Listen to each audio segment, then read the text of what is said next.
Welcome back to the Richard Sherman podcast. And what a game for the Seattle Seahawks and Sam Darnold. Huge play to Jaxon Smith-Njigba. Huge game from Jaxon Smith-Njigba. He somehow, through 11 games this season, is the first player in NFL history to have 75 yards or more in his first 11 games to start a season. Also broke the single season record for the Seattle Seahawks, passing up DK Metcalf's 1,303 yards, I believe it was, to now hold that record, and to do it in only 11 games is incredible. Mitchell, again, the defense looks good. They just look well coached and formidable. And the D-line looks strong. The secondary looks confident. I'm sure fans will be complaining about how that game ended because, again, the Seahawks get up early. They look comfortable. And then they allow the other team to kind of just climb their way back in the game. Never really felt like the game was in doubt, but still just didn't feel like as dominant as the game started. They start these games off so incredible, and this was another incredible start. Another road win for Mike Macdonald and this defense and this offense. The special teams that's been pretty solid this season gave up a 90-yard punt return, so I'm sure that's going to be a coachable moment for Mike Macdonald and his staff. But I feel as good about the Seattle Seahawks as I felt all season. I felt good after the Rams game. I feel even better today. They just continue to just be a steady ship. You sometimes being who you're supposed to be, beating teams you're supposed to be, is an underrated skill set in the National Football League. And that's what the Seattle Seahawks are doing. They're beating the teams they're supposed to beat. They're battling the way they're supposed to battle. Guys are continuing to improve. I thought this was one of Devin Witherspoon's best games. I thought Tariq Woolen has, since the trade rumors and all that, has played magnificent football. I know it's not the interception numbers and the things that fans want to see and fill in the stat sheets, but he's been sticky in coverage. He's been locked down, forced a number of incomplete passes throughout this game, just was tight in coverage and forced Cam Ward to hold the ball a number of times. Byron Murphy, another game with a sack. DeMarcus Lawrence, just a veteran presence that's been dominant throughout this season. The offensive line for the Seattle Seahawks has been a revelation. They've been a revelation. That's a big reason why they are as good as they are, why the confidence level is as high as it is, because when you face a defense like you did last week against the Rams, and you're solid, you hold up solid. You don't hear about the big name players that were supposed to be very disruptive in this game. We know Sam Darnold struggled and there was some pressure, but he didn't get sacked a ton in that game. He didn't get sacked a ton in this game. He was pretty effective, 16 of 26 for 244 and 2 touchdowns. Kenneth Walker got it going a little bit more on the ground, along with Charbonnet. Charbonnet was able to find some lanes today as well, and that's another positive sign for the Seattle Seahawks, because that's going to be the thing that takes them to the level of true Super Bowl contenders this season, is if they can balance out this offense. We know you got Jaxon Smith-Njigba, who's having an incredible season, who's cementing himself as the best receiver in the National Football League right now. There are other great receivers in the National Football League. They're not playing as well as him. So I know everybody's like, well, this is just one season. Well, this is that season for him. He's breaking records all over the place. He's leading the league by almost 200 yards in receiving yards. So you got to give him that kind of credit. Sam Darnold is doing what he's supposed to do. Some of these passes are really elite level accuracy, elite level completions. His poise in this game was much better. And I think the Seattle Seahawks will go as far as he will take them. But I think that, like Clint Kubiak talked about before the game, he's doing a great job in this game. He did a great job of just trusting his feet, trusting his eyes, making sure his feet and his eyes were married. They talked about how his feet were telling him, hey, don't throw these passes. He shouldn't have been throwing the passes that he did that led to interceptions. His eyes were there. He gave it away. He had a terrible game. If he can respond and he can play better against this same Rams team late in the season, we got that game on Thursday Night Football in December. I can't wait to see it. I'm not sure who's a great matchup for this team. Without him turning the ball over and giving it to the other team, I can't see a team in the NFC that's a great matchup for it. And I know the Philadelphia Eagles fans will say, what about us? We're the reigning Super Bowl champs. I would feel good about Seattle going into that game. And I know you guys would feel good about the Philadelphia Eagles, but I think this defense is really solid, complete with the brilliance of Mike Macdonald. I think this offense, if they can get it going on the ground, and that would be no easy task against that Philadelphia Eagles defense, I think this is the most complete team. I think this is a very complete team, and they're going to be a tough out for anybody in the playoffs. They moved to 8-3 on the season. The Titans moved to 1-10.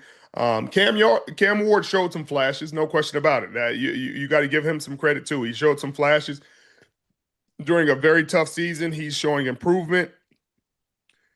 He's showing that he can get the job done, and he is the future for the Tennessee Titans, regardless of who the next coach is.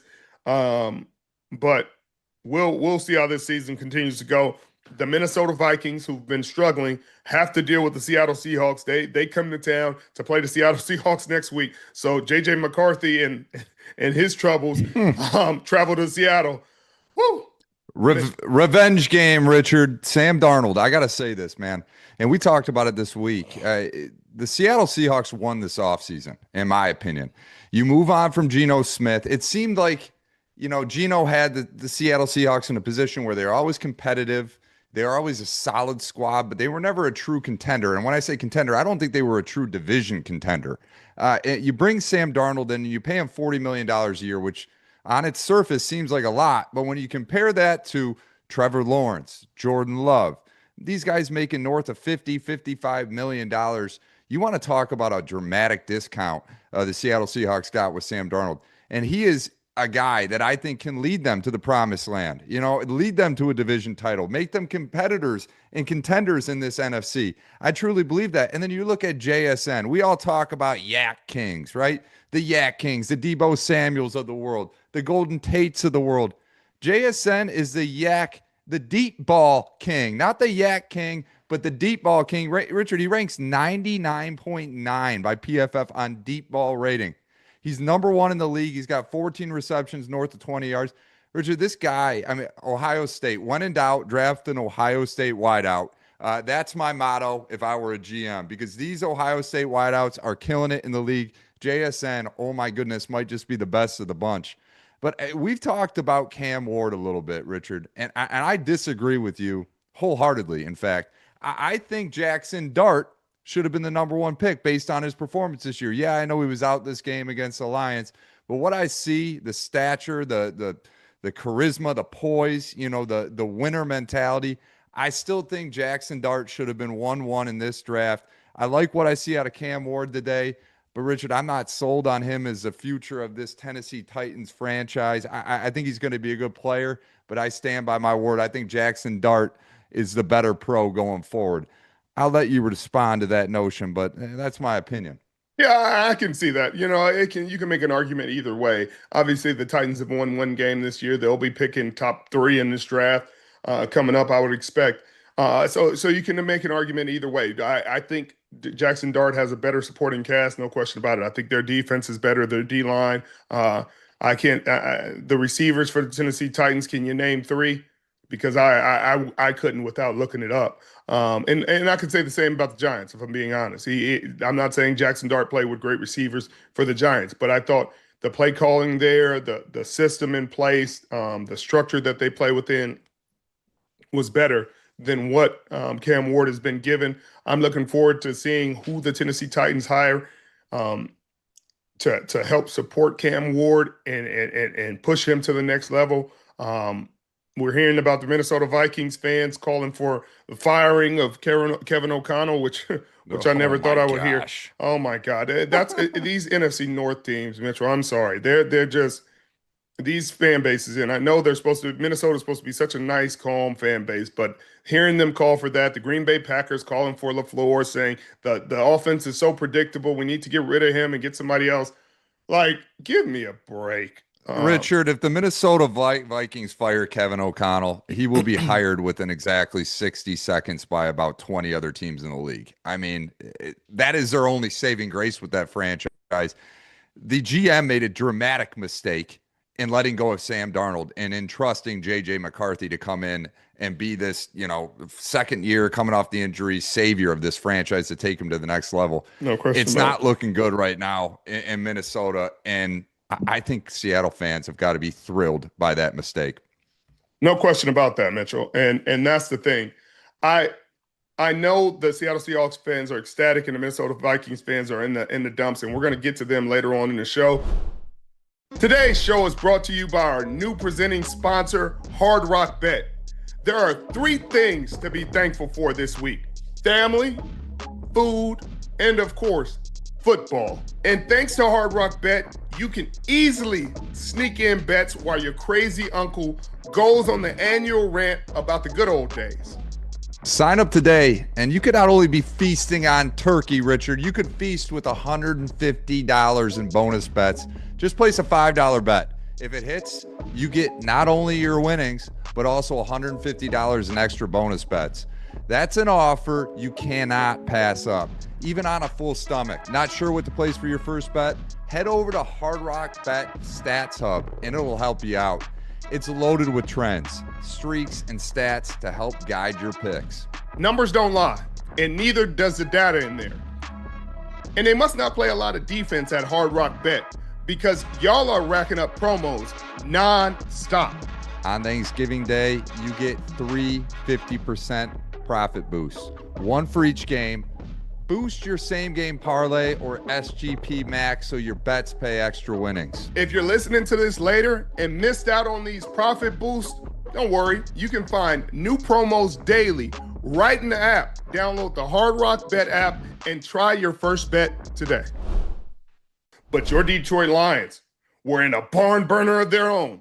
Jameis Winston came to town, oh my gosh, Mitchell, and he put on a Jameis Winston type show. He threw some balls that were put in harm's way that the Lions didn't take advantage of. They did take advantage of one, but he also put some up there and put up big numbers, throwing for 366 yards in this game, 18 of 36, only 50% completion percentage, but 2 touchdowns. But Jahmyr Gibbs, 15 carries for 219 yards and a touchdown. Jared Goff, they were able to pull off the win. Veteran team, just finding a way to win at the end. But I know you were nervous, and I told you to worry, to watch out for him. You did tell me, Richard. We talked about this last night. I did not go to the game today. I had an opportunity to, but I chose not to. I chose to have a restful Sunday, Richard. I thought it was going to be a cakewalk down at Ford Field, and I was wrong. And you put me in my place. You said, Mitchell, be leery of Jameis Winston. Be leery of Wan'Dale Robinson, Theo Johnson, Isaiah Hodgins. And I said, Richard, you're crazy, man. But I might have to think a little bit more highly of your opinion of this New York Giants football team. Jameis Winston scared the living bejesus out of me today. Richard, there was over 1,000 yards of total offense. I'm curious to know how many times in NFL history that happened, because it was a wild one in Detroit. Detroit got down early. They were never in the lead in this game until they finally took the lead in overtime. I have a bone to pick with Dan Campbell and whoever's calling the plays for the Detroit Lions. You have got, I would say without argument, one of the top 3 running backs in the NFL in Jahmyr Gibbs. You have got another guy who could be starting on half the league's team in David Montgomery. You've got a Sonic Knuckles in the backfield, right? Where the heck has been Knuckles? David Montgomery, 5 carries today for 18 yards. Last year, the season before that, he was the one that set the tone. He was the one that grinded these defenses down, that set up play action, that allowed Jared Goff to pick apart the defenses over the middle for these 8, 10, 12, 15-yard gains that turn into explosives. And Richard, we're not seeing that right now. The explosives are coming from Jahmyr Gibbs, who carried the ball an exact amount of 15 times, Richard, for 219 yards, 3 touchdowns on the day. I mean, my goodness, the Detroit Lions of the last 2 years ran the ball to set the tone, to set up play action. That's where Jared Goff excels. They've been moving away from that. I get it. You're down 10 early. Who cares? You got to rely on the run game. Jonathan Vilma was calling in the broadcast all day today. The Lions need to lean on this run game, and they ran the ball 20 times today. Great. You rush for over 225 total yards. That's awesome. Due to two explosives of Jahmyr Gibbs. Hand these guys the football. Get back to basics. That's my call to the Detroit Lions staff right now. Get back to basics. Let's not rely on Jared Goff dropping back and heaving the ball downfield. Let's rely on the run game. Let's get this O-line comfortable. Let's let these guys that are good run blockers set the tone early and then resort back to the passing attack. I believe the Lions, still have a very good chance to make a solid run, even win this division. Their next handful of games, against the Packers on Thanksgiving, against the Cowboys on Thursday Night Football, both at home. Those are going to be difference makers in the slotting of this playoff run down the stretch. Richard, they absolutely need to come out with their true Detroit Lion grit mentality on Thursday on Thanksgiving against the Packers, and they need to take over this division. The Chicago Bears look pretty damn good. I'm not going to discount that, but I believe the Detroit Lions are a better team in the long run. Their schedule is more comfortable coming down the stretch. It is huge that they were able to pull off this win. But, Richard, I've got a lot of complaints, as you can tell. No, I can tell, and I'm sure the other Detroit Lions fans have a ton of complaints. The thing I noticed was Jameis Winston was very comfortable in that pocket. I mean, there was a little bit of pocket pressure where things were starting to collapse.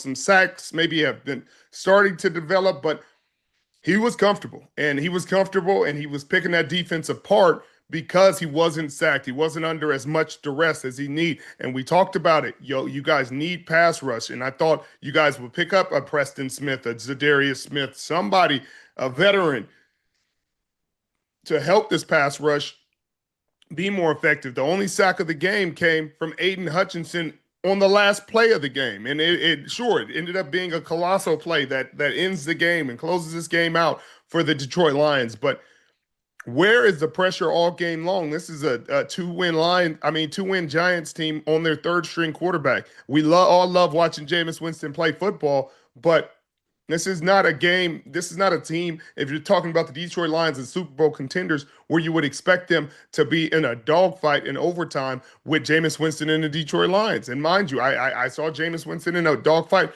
with them last week against the Green Bay Packers. So there's a lot to fix. There's a lot of things on this defense that need to be shored up. There's some offensive play calling things. Jahmyr Gibbs, if he only has 15 carries and 219 yards, everybody's scratching their head about why he's not getting the ball more. If he would have got 20 carries, does it sound like he would have got 300 yards? I mean, it could have been an all-time record-breaking day for him. And to not see that, to not see him getting those opportunities and that kind of production is frustrating.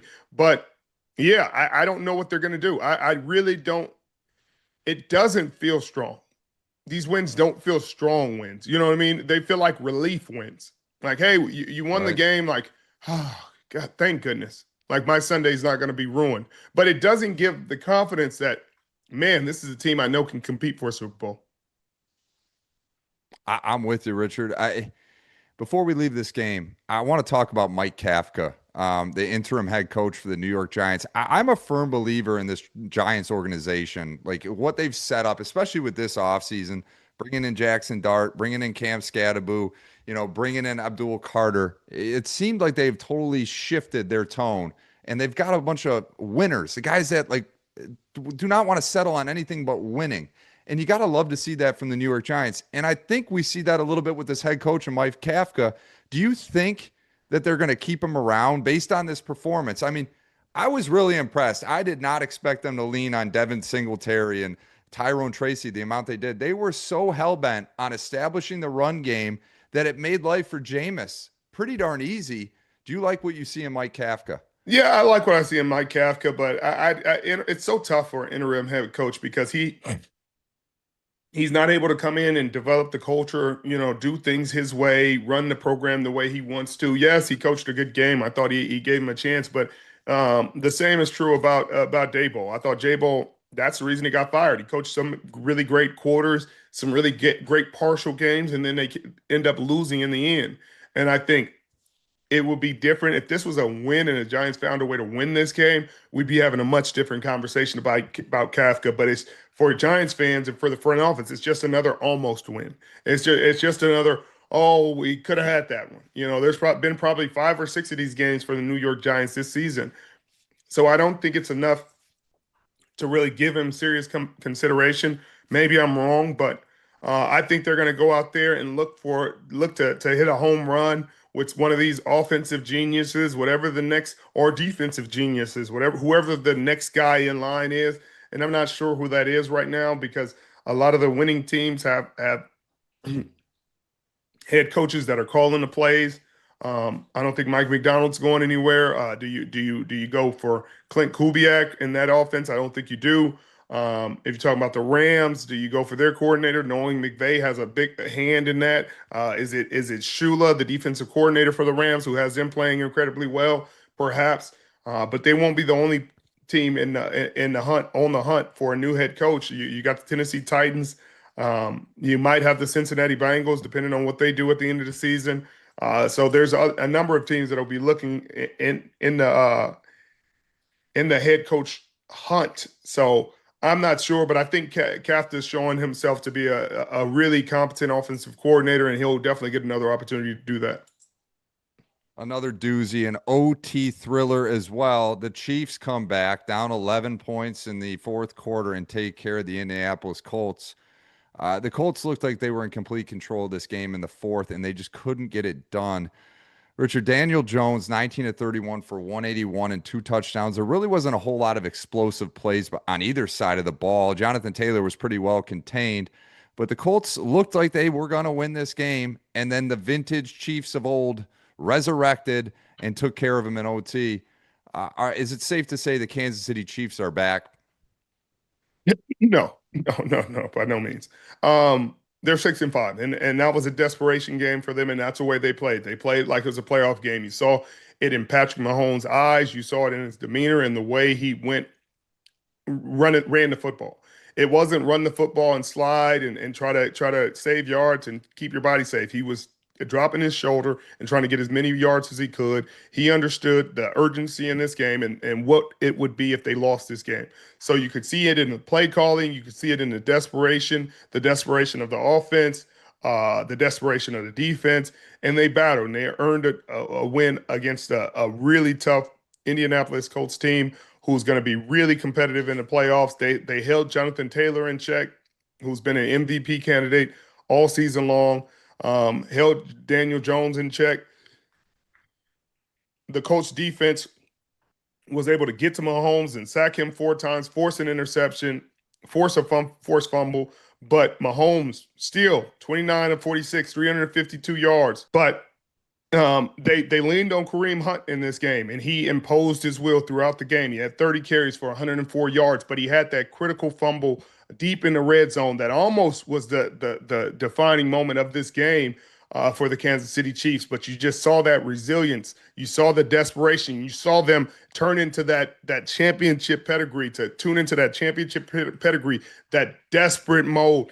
And they're tough to beat if they play like that. And sometimes you see them throughout the season where they'll just lollygag through these games. They'll just coast through them like, hey, we've been here before, like they're bored in the National Football League. And they've lost a lot of those games that way. But this game, you saw them. Hey, we're very deliberate. We're very serious against a team that I think is going to be competitive late in the season and going to go to the playoffs and get a win or two. So we'll see. This is a big win for the Kansas City Chiefs. A tougher loss for the Indianapolis Colts than you'll think because they have the Houston Texans next, who get C.J. Stroud back, coming off a big win against the Buffalo Bills. They look good. They look really good. They're 6-2 in their last 8 games, if I'm not mistaken. They're 6-2 in their last 8. They're not the same Texans team that was 0-3 to start the season. So the way that defense is playing, to watch this Colts play this way, that defense is number 3 against the run, number 3 against the pass, number 1 in total defense, and number 1 in scoring defense. They're going to be in that game, and they're going to be disruptive. They got 2 pass rushes, over 10 sacks already in Danielle Hunter and Will Anderson. So this isn't going to be any walk in the park. And in their secondary, they have a budding superstar for the Houston Texans and Kalen Bullock, who had 2 interceptions in the game this week.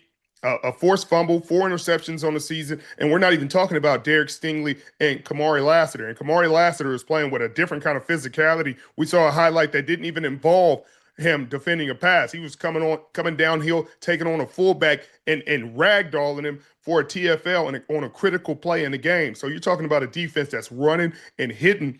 Woo, the Colts could be in trouble, not because they're not a great team and not playing great football, but they're just running into teams that are really, really rolling right now. And I'm looking forward to that game. That's probably going to be the game of the week next week. The Chiefs have the Cowboys. Sorry. I don't doubt you at all. I was so impressed with the Houston Texans on Thursday night, and I know you got to see them firsthand on Thursday Night Football there, Richard. You even got to sit down, right, with not Derek Stingley, but Kalen Bullock and Kamari Lassiter. I mean, how cool of an experience is that? I know these guys are two young bucks in the NFL, just finding their footing, but holy cow, they have changed that Houston Texans secondary into an absolute juggernaut. And I think they're really carrying this team. And you couple that with Will Anderson and Danielle Hunter, I would not want to be playing against that team right now. And no question about it. They're young and they're hungry. They're both only in their second years. They're best friends and they're playing at a really high level. Sometimes it just takes a little bit more, a little bit of information, a little hint here and there for it to click. And we were having a conversation when we were doing a sit down interview, and I was just telling Kalen the conversation I had with D'Amico Ryans during practice on Wednesday, and it was just his hesitation. And it was hesitation. And I've been there before. I haven't been there in the league because I decided in the Senior Bowl. I played with a lot of hesitation in college. I played games where I was like, oh, man, I studied really hard. I'm getting the formation. I see the picture. I've studied, but I'm still not believing it. I see, oh, it should be a slant on this play. And instead of just driving the slant and believing it, I'm like, but what if it's a slant and go? And then the guy runs a slant and catches the ball and I tackle him. And it's a bang, bang play. But it's those split-second decisions that's the difference between an all-pro and just a good player and just a solid player. And I told myself when I didn't get invited to the combine and I ended my senior year and I didn't have an invite to the combine. I didn't have an invite to any all-star games or anything. I said, if I ever get an opportunity to play again, I'm gonna work my butt off. I'm gonna study the tape and I'm gonna play without hesitation. And that's what I told him. And after the Senior Bowl, I played really well in the Senior Bowl. I got a late invite after somebody got hurt, and I played out there with no hesitation. And that earned me an invitation to the combine. And when I got to the National Football League and got my opportunity, I never played with hesitation. I trusted that my film study and my preparation all week was legitimate. And if I saw the looks I'm looking for, if I got the formations and the splits that I was looking for, then I'm going to drive the play that I believe it is. And I told that to Kalen Bullock during that interview that, hey, you just got to trust it, man. You can't work hard all week and trust it in practice, trust it in walkthrough, and trust it in all these other scenarios and get in the game and not trust it. Because then you're killing the point. That'll drive a coach crazy. Trust it. Just trust your work and preparation. You've earned the right to make that play. And if you don't make the play or they run a double move or they do something different, at least you can go to your coach and say, hey, I based this off of all the work we did in practice, the looks you gave me, the film I studied, and that's why I drove it, coach. And a coach can understand that and say, okay, I understand that. Good job. Just keep better eyes on that play. But when you do all that and you hesitate and you don't make the play, they cannot accept it. And in that game, he did not hesitate at all. And I don't think he'll hesitate going forward. He's going to be one of the best safeties in the National Football League. Love it. Love it. Richard, the Green Bay Packers, this team has been middling for a while. They've been winning, but it has been just survive in advance. Nothing earth-shocking.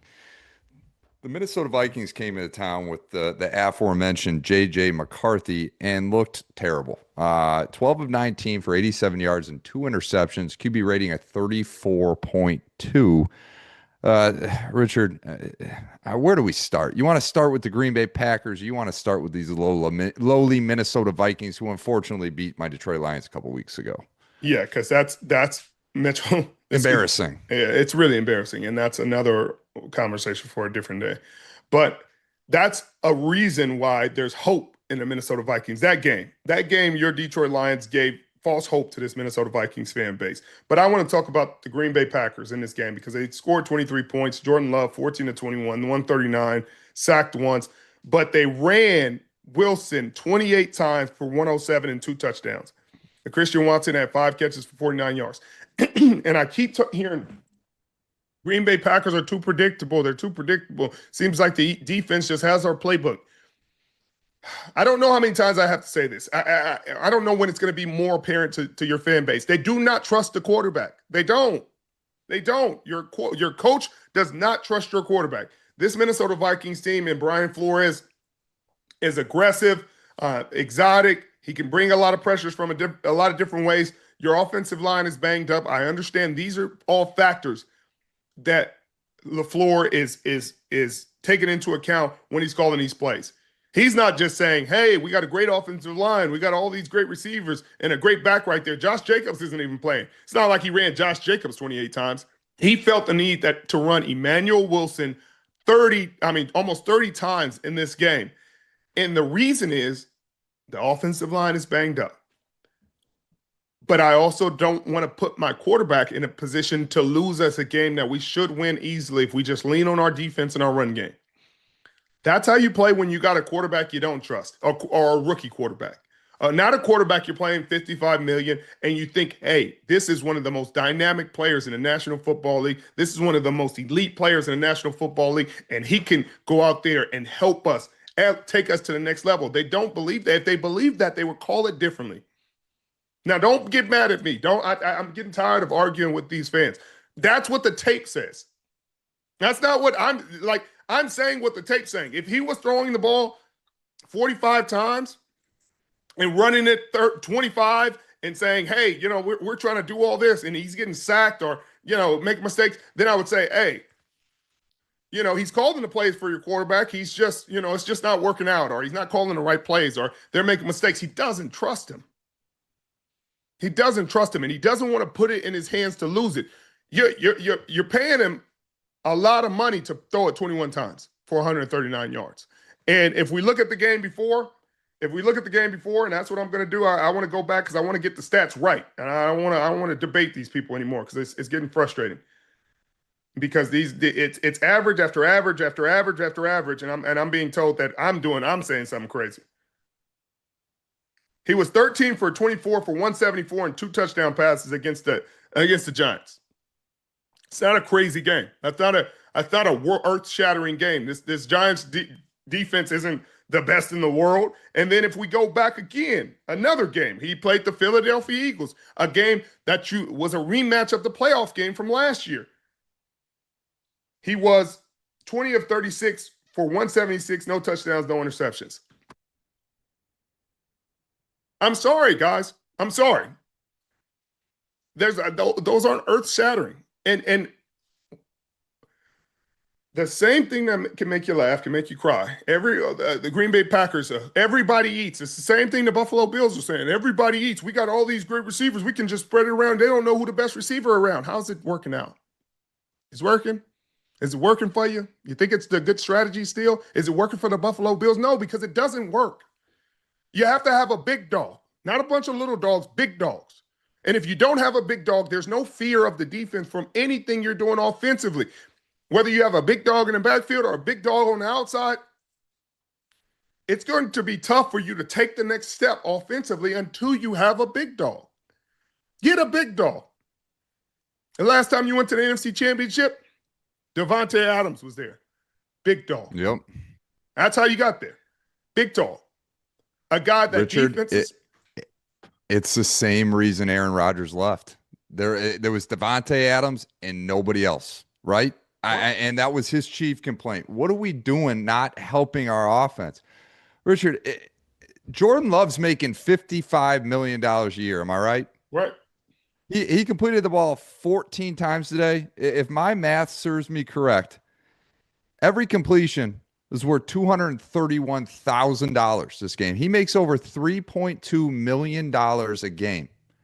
I would expect a lot more from my quarterback than 14 completions. I could break down the numbers further, but I don't want to whip out a calculator too many times. He only had 139 yards passing, and I get it. They were up all game. They were playing this lowly Vikings team. But my goodness, I'm with you. Jordan Love, you'd expect more. I think he's a good player, but this brings us back to the Sam Darnold conversation. Who would you rather have on your team? Money aside, Sam Darnold or Jordan Love? I'd rather have Sam Darnold. Then you factor in a $15 million discount on top of that. I'm sorry. I'm with you, Richard. I think the Green Bay Packers are good. I don't think they're great. And until they add two weapons to this team to help accelerate Jordan Love's development, I think that's where they're going to be for a while. But that's what they tried to do. And they tried to Matthew Golden. They drafted him in the first round. They got Christian Watson, who's getting healthy. Sure, they lose Tucker Kraft. They lost Tucker Kraft. But Tucker Kraft was having a great season because he was turning a little bit into a lot. He was turning checkdowns into big gains and touchdowns. It wasn't like Tucker Kraft was just down the field running big time routes all the time and catching all these down the field passes. He was turning yak yards into a lot. But when you pay a quarterback that amount of money, he has to be a difference maker. Never a guy that you have to protect. If you're paying a guy that much money and you have to protect him with the run game, you have to say, hey, we're up. We don't want to throw that much. Could you imagine the Chiefs being like, and the Chiefs don't pay Patrick Mahomes that much. So that's a whole story for a different day. But Joe Burrow being up, 2 touchdowns and being like, hey, we can't throw too much more. We don't want to put him in harm's way. What do you mean? You don't want to put him in harm's way. Throw the ball. Why? If we don't need to throw it with him, why do we have it? That's the questions you got to be asking yourself, Green Bay Packers fans. Would this team, if you didn't have Jordan Love and you replaced him with just above average quarterback play, let's take names out of it. Above average quarterback play, would it be Malik Willis? Malik Willis comes in and spells Jordan Love from time to time, has played solid football because LaFleur can draw it up. But if you put somebody else in there, let's go down the list of quarterbacks that I guess would fit that category of above average quarterback play. I mean, I guess we just go through the guys making 50+ million. If you put Herbert in there, is that your boy Trevor Lawrence, Richard? If you put Trevor Lawrence in there, sure. Are they a worse team? Are they still, is the record the same? I don't know. I really don't. Like Baker Mayfield. Baker Mayfield's playing at a high level. If you put Baker Mayfield in there, but he's not making $55 million. If you put Baker Mayfield on this team, are they a better team? Potentially. That's the concerning part. Potentially. That's the thing that I do not like about this Green Bay Packers team. Their defense, yes, they got after it today. Micah Parsons was double teamed and making sacks on the play. Their defense was getting after it. They sacked the quarterback. They intercepted JJ McCarthy twice. They looked the part. Good job from Jeff Hafley, who will be a head coach candidate this season. I hope he gets a job because he's a good friend of mine. And I think he's doing an outstanding job with his defense, and he's an outstanding leader of men. But for the fans to keep turning on these coaches because these quarterbacks aren't who these fans believe them to be, it's just laughable. And I almost wish they would get the reality that they hope for so that they could see that it is your eyes deceiving you, not these coaches. These coaches aren't just calling these plays because they're like, I want to hold this guy back. I highly doubt Matt LaFleur is going into this like, I don't want to make Jordan Love look too good. He's going to outshine me. That's not what he's doing. He's like, what do I have to do so that the Green Bay Packers walk out of here with the win today? And that's what he's doing, whether you like it or not. And Kevin O'Connell on the other side, Minnesota Vikings fan, you can do a lot worse. The thing that may cost Kevin O'Connell his job is the decision to walk away from Sam Darnold and play JJ McCarthy. And I said it before. It was a mistake. And I don't want to keep beating a dead horse because it's not fair to JJ McCarthy, but he's been put in an unfair situation, which I said, when you go in and you have a 14-3 season and your fans start to flirt with the idea of winning a Super Bowl. They start flirting with it, Mitchell. And then that quarterback struggles in the playoff game and they go home early. They have such negative thoughts about that quarterback because of how it ended. And they say, man, we need somebody to take us to the next level. They're so desperate to get to the next level that they take 5 steps back and they don't even realize it because they think different is better. They don't think better is better. They think different is better. So they find hope in different instead of understanding, hey, Sam Darnold has been put in a tough situation with an offensive line that was struggling all season long. He got pressure. He didn't play in a good game. He got beat by a better team. Come back, revamp your offensive line, work on that, because that's the reason why he was under such duress. And go at it again. And let your young quarterback who you drafted in the first round develop. But you thought different was better. So now you got a young quarterback with unrealistic expectations from the team, from the fans, no matter how much they scream, patience, patience, just be patient with the kid. You have unrealistic expectations, and then you have unrealistic expectations of an offensive line that you tried to improve. Now you've lost Darrisaw, who's arguably your best offensive lineman. You're going to put this quarterback behind a patchwork offensive line now that Sam Darnold had to deal with all season last year and turn it into 14 wins. But now they're the problem, and that's the reason the quarterback's not developing. And now Kevin O'Connell doesn't know how to call a game when he's protecting a young quarterback from having a worse outing than he would have if he didn't protect him, because he doesn't want you guys jumping down his throat. And I'm all I'm saying in this is he's not playing well enough, and he wasn't going to play well enough in the first place. There was nothing that he did at Michigan. Just because he won a national championship does not mean he's an NFL starting caliber quarterback. I'm sorry. That quarterbacks have won national championships and not been. Nothing. And then you could do the Tom Brady comparison all you want, but Tom Brady got taken in the 6th, not top 10. He wasn't productive in that way. He played well enough in big games. He did not turn the ball over. He did not throw the game away so that Michigan won the national championship. He's a fine human being, I'm sure. But we're talking about the football player, and the football player is not prepared for this moment.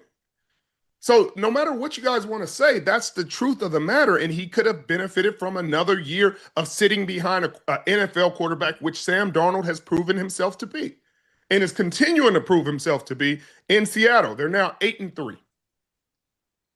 So that's the part that's frustrating to me, is that everybody's turning on these coaches when we were just talking about Kevin O'Connell being a quarterback whisperer. Him and McVay and Shanahan are the guys that turn quarterbacks who nobody wanted into Cinderellas. But now they're saying, oh, he's not good enough. He doesn't make good enough decisions in coaching. Like, he made the decision. Who made the decision to go from Darnold to, was that a team decision? Who did that? You know, because you go from 14 wins to potentially picking in the top 10 of the draft. Richard, they got greedy. Bottom line. They looked at money. They said, do we pay Sam Darnold this amount of money, or do we get a rookie contract or a quarterback on a rookie contract and run this thing out for the next 4 years? And then we're in our Super Bowl window. They got greedy. 14-3 wasn't good enough. Like you said, different was better in their eyes. I love that analogy. And unfortunately for the Vikings, it's going to take a while for them to regroup and reload if JJ McCarthy's looking like this. Let's stay in the NFC North, Richard. These Chicago Bears are 8-3 under Ben Johnson. That is wild, especially after the shellacking they took in Detroit, losing by 20-plus points, giving it 52 points in Ford Field. They've gone on this absolute unbelievable run, capped off with a 3-point win against the Pittsburgh Steelers today. And I know the Steelers, aren't the best team in the world, but they're competitive, especially on the defensive side of the ball. The Chicago Bears give up a defensive touchdown. J.J. Watt with a great strip sack in the end zone. And the Steelers looked like they were going to win this thing. And kudos to Caleb Williams. I mean, I know he's taken a lot of heat. He's in a strong market in Chicago, but he's risen to the occasion. 239 yards, 3 touchdowns. DJ Moore had a nice game with 2 touchdowns. They drafted Kyle Monangai out of Rutgers, who's really looked like that hammer that they need running between the tackles. What do you think of the Chicago Bears team? 8-3. Do you think that they are legitimate contenders in the NFC, or are they just a feel good story? Well, it's so hard to gauge who they are, because so many of these games, they've started off so slow and made fourth quarter comebacks and battled back and just scratched and clawed their way. But 11 games in, they're 8-3. And we get to have them this week. We get to have them this week, or next week, Friday, on the Black Friday game. against the Philadelphia Eagles. That'll tell the story. Going against the reigning Super Bowl champs, you're 8-3. Philadelphia for everything they've done this season, looks like they'll win this game. They're blowing the Dallas Cowboys out 21-0 right now. They got a chance next week to prove it versus the reigning Super Bowl champs, who've been having a really strong season of their own. Could be a potential 8-3 team versus a 9-2 team, which is an incredible matchup late in the season. And we'll see, because Caleb Williams has one of his better games this season. 19-35, 239, 3 touchdowns. He did have the fumble, but Monangai, 12 carries, 48 yards in the touchdown. DJ Moore, 2 touchdowns in the game. Believe it or not, they're first in your NFC North, and they're looking like one of the most consistent teams. I mean, they're winning. I can't say the most consistent team because nobody's consistent, but the fact that they're in it and they're developing and they're finding ways to win and close out ball games, they're building winning habits in Ben Johnson's first year, and that's what you want to see if you're a Chicago Bears fan. I'm sure they're tired of getting a heart attack every game, but if you're going to get a heart attack every game and come out with a win, they can live with it. And they got another win, Soldier Field. Obviously, the Steelers were without the Hall of Famer. They were without the Hall of Famer Aaron Rodgers, but who knows when he's going to come back. And Mason Rudolph, 24-31, 171, 1 touchdown, 1 interception, fumbled the football. Kenneth Gainwell had an incredible play on a fake tush push. That was a really, really cool play, and I think more teams are going to find ways to run similar versions of that play because it was so effective. But that defense had played well the last few games, and they didn't play well today. Caleb Williams had his way. So I think the Bears believe they can play with anybody. We'll see how true that is, but they've found a way. And I look forward to them playing the Eagles and then the Green Bay Packers. And after those 2 games, we'll have another conversation about if they're truly legitimate contenders, because those 2 teams they're going to play in the next 2 weeks are legitimate contenders. And the Steelers are going to have to find a way to beat the Buffalo Bills and beat the Baltimore Ravens, both teams fighting for their playoff lives. That's why I love this end of the season, because so many things can happen. You know who the Chicago Bears play the last week of the season, Richard? The Detroit Lions. They sure do. These NFL script writers have it down pat. I mean, before we leave this game, if I were to tell you that the Chicago Bears would be 8-3 under Ben Johnson in his first year, how shocked would you have been at the beginning of the season? I'd be really shocked. Mitchell. On a scale of 1 to 10, my shock level would be at a 7.7, because usually in the first year after a team struggles the way they did last year, you're not expecting them to know how to win games, to know how to close out games, especially in a strong division like the NFC North. You're thinking, hey, 3 of these teams won, 12 games last year or so? 3 playoff teams. You got the Minnesota Vikings won 14 games. The Detroit Lions looked like a juggernaut. The Green Bay Packers get Micah Parsons and look like the freaking look like a team that's roaring to go to a Super Bowl. And then you look up in 11 games in, the Bears are at the top of the division. You color me crazy. Let's talk about another team that has shocked the world this year. This New England Patriots are now 10-2, Richard, defeating the Cincinnati Bengals. The expectation was them to win this game, and it came down to the wire. Since he had the ball late in the red zone, could have had an opportunity to score and go ahead for the win. Credit to Drake Maye and this New England Patriots team. They got down early. It was similar to the Lions game. Got down early, gave up a pick 6. I believe they were down 10 points early on, and they came back, took care of the Bengals, who were without Jamar Chase. Your thoughts on this New England Patriots team? They were tested over the last couple weeks with better opponents, and they're going to be playing the Giants next week. Their schedule is just kind of soft. Do you believe this team is a true AFC contender? I believe they sit as the number 1 seed right now, if I'm not mistaken. I think they're the only 10-win team out there. And that's the biggest part. They're the only 10-win team in the NFL right now. And so yeah, you give them all the criticism you want for having a schedule, but that's not in their control. If we're going to criticize them for the things that are in their control. But there is not a lot to criticize this team about because they're winning in every big test they've had, whether it's the Buffalo Bills in Buffalo, they've passed. They beat the Buffalo Bills in Buffalo. They beat the Tampa Bay Buccaneers, an offense that you expected to be able to challenge these guys and challenge Mike Vrabel's defense. Even the Bengals. Flacco's been lighting it up this year. Obviously, they were without Jamar Chase, and because of the suspension for spitting on Jalen Ramsey, they lost T. Higgins in the game. They lost a lot of players in this game, but give the Patriots credit. They are winning in the culture and the way Mike Vrabel is winning and the way that he's speaking confidence in his players. All these cast-offs they have on his defense, the way Christian Gonzalez is playing, the way all these guys are playing. You got guys like Chason, who was a former first round pick that the Jacksonville Jaguars let go and let walk away. You got guys that have played other places and been let go, and they came here, and Mike Vrabel gave him a shot. He's only playing with guys who have bought into his culture. He said that's the reason they traded away Keon White to the San Francisco 49ers. And these guys, you could see it after every game, after every win or loss, he's giving a hug to every single player as they enter the locker room. He's not just talking the talk. He's walking the walk. He's out there. Guys understand, they respect how high of a standard he holds his team to. And I think that's the important part. That's the part of football that's beyond X's and O's.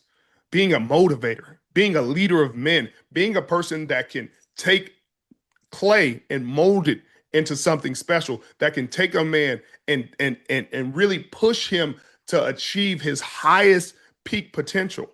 And that's what I think Mike Vrabel is getting. And that's the part of the New England Patriots that I can believe in, is that these players believe something that the rest of the world does not. They believe they're Super Bowl contenders.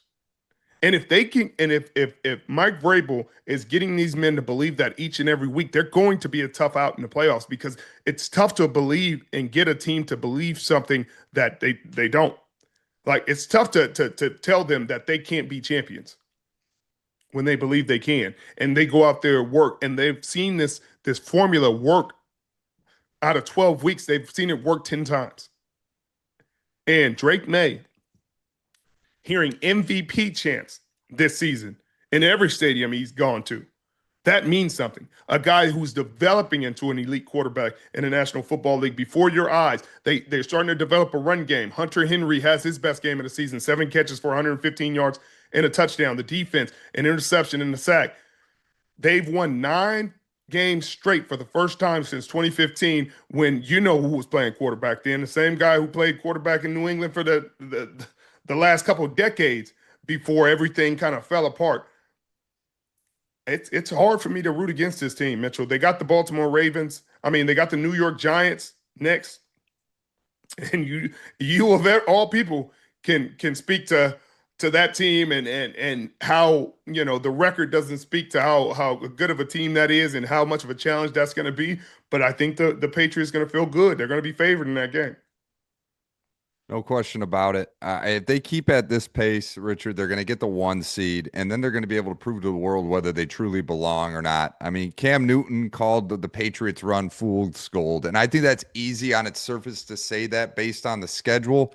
But the reality is, this team, coming from who they were the last couple of years to who they are now, I don't think you can call it fool's gold. I think this team has shown true toughness, resilience, and Mike Vrabel is at the forefront of that, like you said.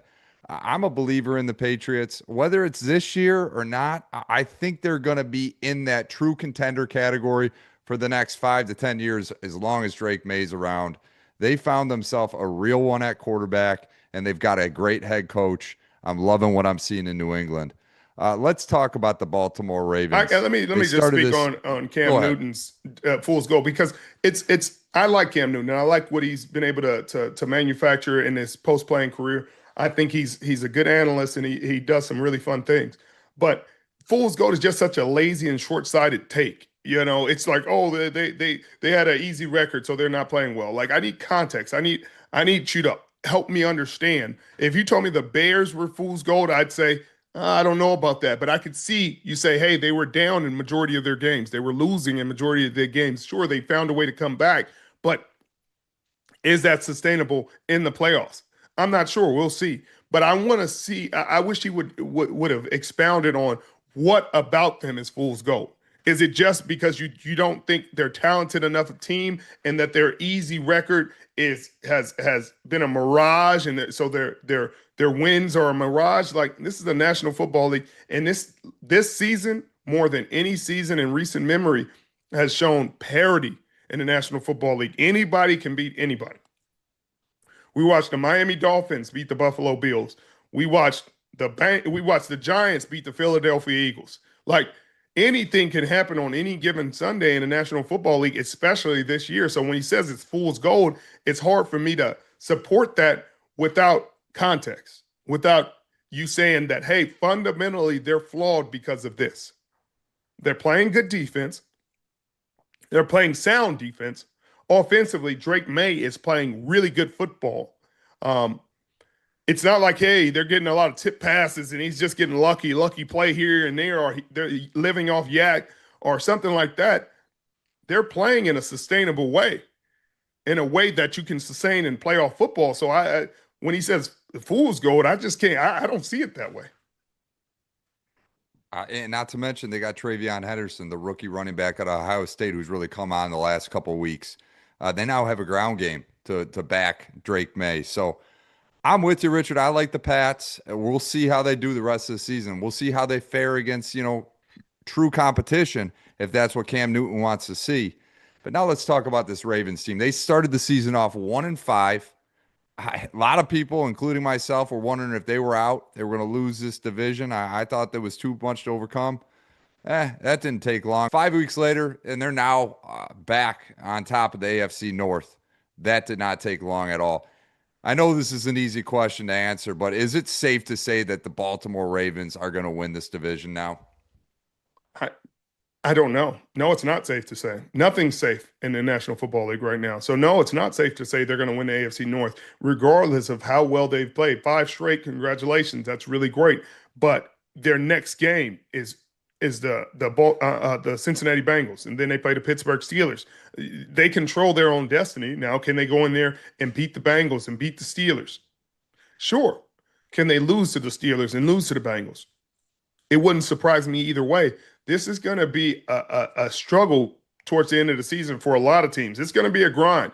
I don't think there's any givens right now for any team. So I'm looking forward to the way this plays out because there's no predicting anything. If it was predictable, then people wouldn't watch the NFL in the way they do. I think the reason the ratings are breaking records is because every team in every game you feel like they have a chance. Sure, there are some blowouts, there are some games that get out of hand early, but for the most part this season, even teams that seem overmatched or undermanned in these games go out there and compete and potentially upset the other team. So I don't know. Because do the Bengals show up in a big way and throw, or does Flacco turn the ball over, or are they going to play against Joe Burrow? Is he going to make his debut versus the Baltimore Ravens? There's so many different storylines, and teams haven't given up on the season. So the Ravens should be proud of what they've done, but there were some plays. Obviously, there's some rust still being knocked off for Lamar Jackson. He was 13 of 23 for 153. He didn't look phenomenal, fantastic in this game by any stretch of the imagination. Sure, they won the game because their defense forced a fumble, got 3 sacks, another interception. They played well enough and put enough pressure on the Jets and Tyrod Taylor to win this game. But this is the Jets. They've won 2 games on the season. They haven't looked great the entire season. They traded away their 2 best players at the trade deadline. So I don't know if this is a barometer for what the Ravens can be. I'm not sure the Ravens, with Jamar Chase being back, they'll be different. And potentially Joe Burrow being back, they'll make it a game, no question about it. But no, I don't think you can count this division done at all. What a day, Metro, for Shedeur Sanders. He gets his first start, and obviously, perfect timing. Perfect timing. I don't know if you heard the song, Mitchell, but they were playing it during the broadcast. Perfect timing. It got to feel good to have your own song playing while you playing. Your Hall of Fame dad in the stands watching you ball out. Had a number of explosive passes in the game. Did throw an interception that he's going to want back. An easy play to fix. He didn't look off the hook defender, the buzzer, hooker, whatever you want to call him, but he didn't look him to the flat. Guy read his eyes, threw it right to him. But that can be corrected. The Browns did some weird things in the game with Judkins. I mean, it worked out. He got 2 touchdowns in the game, but a lot of wildcat taking the quarterback off the field. Most quarterbacks get pretty frustrated with that, but Shedeur Sanders was 11 of 20, 209, a touchdown, an interception, and was only sacked once. He had a screen pass that went for about 60 yards to Sampson. Jerry Jeudy caught one of his explosive passes and just looked way too nonchalant, fumbled the football. Myles Garrett, though. Myles Garrett breaks the single-season sack record for the Cleveland Browns with 17. He ended up with 18. Getting his 18th sack. He had 3 sacks, 2 forced fumbles. The defense had 10 sacks in the game. I mean, they beat poor Geno up in this game. Geno was 27 of 41, 248, a touchdown, but sacked 10 times. I mean, he's going to be an ice tub all next week, I would imagine. But if you're a Browns fan, if you're a Shedeur fan, if you're a Shedeur enthusiast, because there's only, he's so polarizing. I guess the subject of Shedeur is so polarizing that you love him and you'll support him no matter what, or you're waiting for him to fail and everything you're critical of and you think he's bad and you're waiting for him to make the big mistake and you don't think this is good enough to start for the Browns and you think that they should start Dylan Gabriel whenever he gets healthy enough to play. But if I'm on the outside looking in, semi-objectively, because, I mean, I'm not objective. I'm a Deion fan, so I'm a Shedeur fan. I was watching him at Colorado. But I can see it if he played bad, why you wouldn't want him to play. But it just seemed like he brought a different element to the team. You could just see it on Myles Garrett's face when he completed the long pass that should have been a touchdown that led to their second touchdown of the game. He was in disbelief. And I mean, you're talking about Myles Garrett being in disbelief is crazy. But I feel like the team played inspired football. They played with hope. They played excited. They were excited to be out there. Not that the Browns, being 3-8, have much of anything to play for. But I definitely think this earns Shedeur Sanders another start. No question about that. I think you get better with reps. And he needs more reps. He needs to get out there. He needs to take his chances. It looks like he's just he really wants to push the ball down the field every single chance he gets. They protected him pretty well. Jerry Jeudy's going to have to not fumble the ball in that situation so he can continue drives. Judkins going to continue the success he's had. And who knows? The Browns play the 49ers next. That's a big game for both sides. A game the 49ers are going to need to have. They play the Carolina Panthers tomorrow, as we know, which is a huge game. If they can win that game, this is gonna end up being a really, really pivotal game for them. And they'll have to deal with Shedeur Sanders and all that means. So I'll say this. Congratulations to Shedeur Sanders on his first NFL touchdown, even if it's a screen that goes for 60 yards. Hey, you get it how you live. It ends up being a 60-yard pass for a touchdown. Fun game for him. I look forward to seeing him. It's exciting when he's part of the game and he's part of the discussion. Whether you love him or hate him, it's good for football and it's good for the Browns. And the Browns get their 3rd win of the season against the Raiders, who will continue to struggle. Look like they're going to pick top 3 in the draft this year. No question about that. Hopefully they don't fire my guy, Pete Carroll. Please don't fire him. Please don't fire Pete. It ain't his fault. It's not a great team. I'm biased. You're not wrong, Richard. Don't fire Pete. Don't put him, don't make him the sacrificial lamb out there. Richard, before we leave this game, we got to talk about Myles Garrett. You said it, franchise record best 18 sacks through 11 games. He's on pace for almost 28 sacks this season, Richard. That is mind-boggling. Where does he stack up in your mind against the all-time pass rushers in this league? Is he nearing the top of the list at this point? I mean, if he goes and gets 28 sacks this season, he's gonna make the name. He's gonna make the decision easy for a lot of people. And again, I hate the whole conversation about who's the best all time when I didn't watch the other guys play. And I'm not gonna give, not that those other guys weren't great, and Reggie White and obviously Lawrence weren't great players, but I didn't get to watch them, you know. And so I can say recognize their greatness and how everybody else the esteem they're talked about and things like that. But I didn't get to watch him play. And so the guy I'm watching play, the sack record, I think is 22, maybe 22 and a half. I think JJ Watt tied it one year.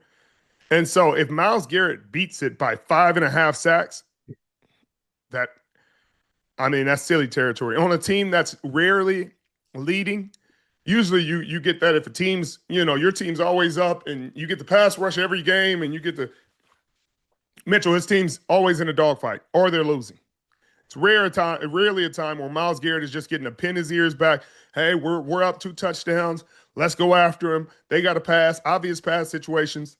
But he's just one of the most dominant players in the National Football League, in the history of the National Football League. So you tell me, Mitchell, you tell me. I guess time will tell, but he's obviously one of the best to ever play this game. No question about it. And then finally, Richard, we had a lot of good games today, but this one might have been one of the best of them. Dallas, down 21 in the first half, comes back in shocking fashion and upsets Philly 24-21 with a walk-off Brandon Aubrey field goal to end the game. Richard, these Cowboys look a lot better than they have in the last few weeks. George Pickens looks like he's got a Pro Bowl season brewing. Javonte Williams, career resurgence in Dallas, and Dak Prescott looks like he's having fun out there again. The Cowboys are 5-5-1 right now, and it seems Jerry Jones's midseason trade has helped this team. Are you starting to see the light with Jerry's moves right now? Yeah, you can see the vision, no question about it. But I guess the big story is the offense. You got to give the defense credit. They did not allow the Philadelphia Eagles to score a point in the second half. That should be applauded. That should be celebrated. That's a huge deal for the Super Bowl champs not to score a point in the second half. But the offense, you're talking about George Pickens. You're talking about a Pro Bowl caliber season. I'd be really surprised if he's not a Pro Bowler and maybe he get a couple of All-Pro votes just because it's the Dallas Cowboys. It's one of the biggest markets in the world. He's playing really good football. He's playing good in big moments. And if this team can scratch and claw their way back into playoff contention, that'd be huge. Dak Prescott, 23 of 36, 354, 2 touchdowns. He did have the 1 interception. But again, this is what Dak Prescott is capable of. The concerning part for the Dallas Cowboys, honestly, has been CeeDee Lamb and them able to have this success with CeeDee Lamb having 7 registered drops in the last 2 games. He had 3 in this game, including 1 in the end zone. So them being able to overcome those issues and play as well as they have, especially in the second half, and able to capture this momentum against the reigning Super Bowl champs, a division rival. In Dallas, you could hear the fans into it the entire game, a season that looked like it was lost early on. It's starting to look like they may have a chance. We'll see how it continues to progress. But for the Philadelphia Eagles, this game started off as a dream scenario and then slowly but surely deteriorated. You look up and you say, A.J. Brown has been really frustrated. They got him involved early. He had a touchdown early on, got his yardage, end up with 8 catches for 110 yards and a touchdown. You feel really good about that. You felt really good about how much they got A.J. Brown involved. Again, Saquon Barkley, non-existent, 10 carries for 22 yards. That doesn't make a lot of sense. And that has to be solved. Is it the offensive line? You got to give Dallas credit because they got some run stoppers now. They got some run stoppers. Quentin Quentin Williams is not getting moved out of there. They're not getting moved out of there very easily. They got guys who can D tackles that are great against the run. Stout. I mean, great against the run. They're stout. They can pass rush, but Saquon Barkley only getting 10 carries for 22 yards is going to be the issue. That'll be the Achilles heel that ends and dooms the Philadelphia Eagles this season if they do not get that corrected.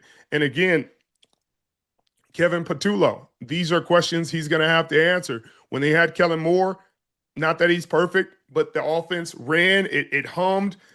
You talked about Offensive Player of the Year, Saquon Barkley. You were talking about Jalen Hurts as potential MVP candidate.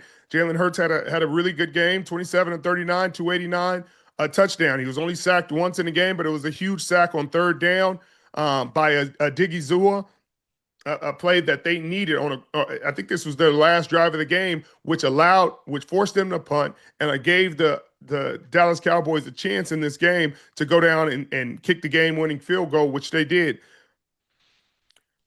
I don't know what the answers are, but I know that the Philadelphia Eagles are playing on Black Friday, and they got the Chicago Bears coming into town. Both teams are 8-3. It's got to be the game of the week. It's the matchup I'm most excited for. A Chicago team so eager to prove itself, and a Philadelphia Eagles team that's got a lot of turmoil, and I'm sure that this will not help what's going on in that locker room. No question about it. And let's be real. The number 1 seed's up for grabs at this point too in that game. So, this is a huge game for both teams. We talked about it off air, but the Eagles, kind of fell apart in that second half, up 21-0, and the Dallas Cowboys just kind of leaned on them, and finally they broke, giving up 18 points in that fourth quarter. And you expressed concerns about the D-line, the interior of the D-line for the Philadelphia Eagles, and their overuse, the amount of time that they're playing. What do you make of this, the lack of depth at the defensive tackle position for the Philadelphia Eagles? It's concerning, and every one of their losses, you could see that's the issue. In the fourth quarter, that's where they give up a majority of their points because they're playing Davis and Carter too much. Usually, when you're talking about D tackles, you talk about 65% of the plays, maybe 70% of the plays. There's a good rotation. You put other guys in there, you spell them sometimes. But these guys are playing a very high percentage of the plays for the Philadelphia Eagles, and they're wearing down by the fourth quarter in a lot of these games. Not because they're out of shape or because, oh man, they're not ready for these moments. They're probably in the best shapes of their lives, and they're playing at a high level for a majority of these games. But you cannot expect guys that big to play that much. It's just been proven in the NFL for so long. You got to have some depth. You got to rotate them in and out. Allow them to get breathers. Allow them to get rest so they can be strong and healthy and fresh in the fourth quarter. And that's not what's happening for the Philadelphia Eagles. So a lot of these games that you see are coming down to the wire. And although Jalen Carter and Davis are making plays down the stretch, they are playing a lot of snaps. And you cannot expect them to be as dominant as they would be if they had a little bit more rest and when they were a little fresher. But you can tell the Philadelphia Eagles don't trust the other guys that they would be bringing in, and that's why they're forced to play that much. Hopefully they can get it figured out. But again, the trade deadline is passed. There aren't really any big-time free agents, I'm sure, out there that they feel good about. So this is how it's going to be. But that's right now the biggest issue for the Philadelphia Eagles is they're not able to get the same pass rush, the same stoutness against the run on the interior defensive line because they're so worn down late in these games. And you look at the Denver Broncos game, they scored 18 unanswered points in the fourth after scoring, I believe, 7 the entire game through 3 quarters.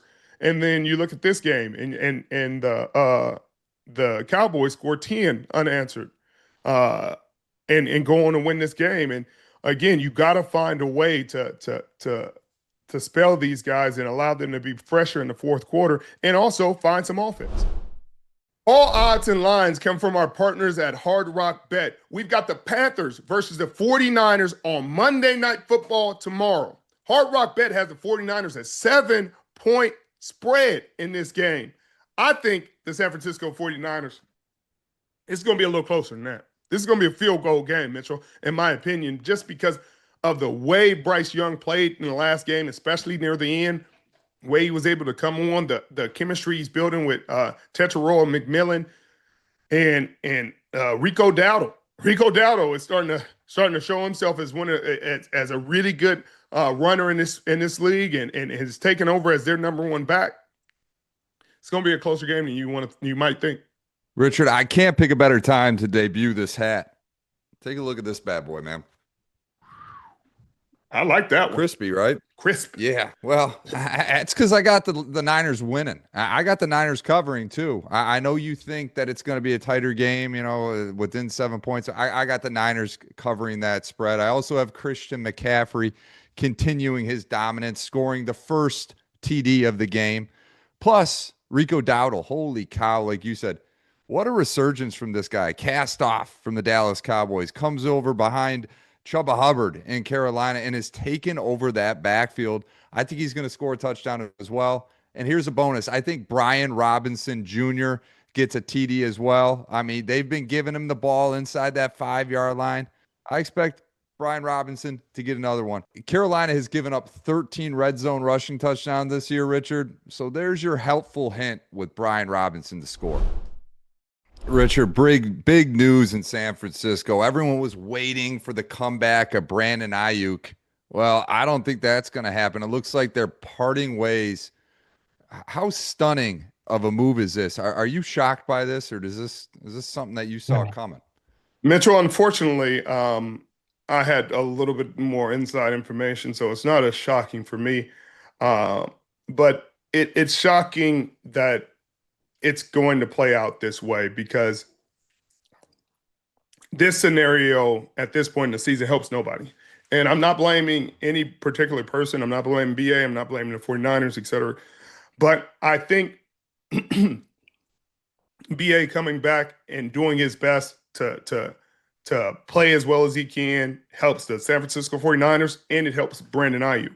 I think the position of Brandon Ayuk not playing anymore this season and the San Francisco 49ers not that doesn't help anybody. If BA doesn't play this season and he gets cut at the end of the year, that does nothing to help anybody. And I think if he doesn't play, that's the most likely scenario. But I just don't understand why that would be the case. Why you would make that decision as a player. And everybody has their own reasons for doing things. But if you're a player and you want out, I don't agree with this, I don't want to help this team, that's understandable, but your interests are aligned, unfortunately. You doing good, you doing well helps the team do well. The team doing well and you doing well helps everybody. It helps increase your value so that if you do want to go to another team, they'll want to trade you.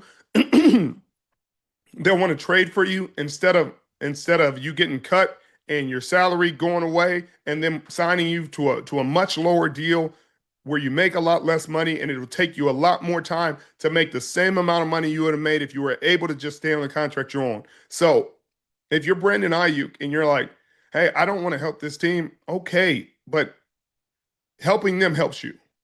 So going out there and being the best possible receiver you can be, showing that you are the receiver that you were when the San Francisco 49ers paid you $30 million a year, only helps your case even if you want to go somewhere else. But sitting out does not. Sitting out puts your pride before your pocket. And if you put your pride before your pocket, that's something I cannot understand, because it doesn't help your family, it doesn't help you, and it doesn't help the point you're trying to prove. And so that's the point I don't get. Hopefully he's able to get out there and play and show what he can do, and either continue with the San Francisco 49ers or get traded and be able to make the money that he deserves somewhere else. Because I always want the guys to make the money that they've earned, and I never want to see a situation where a guy is giving money back. Well, as always, guys, we appreciate you joining us. You could be anywhere in the world, but you're here with us, and we sure do appreciate it. We'll see you tomorrow night after the San Francisco 49ers game. Stay tuned.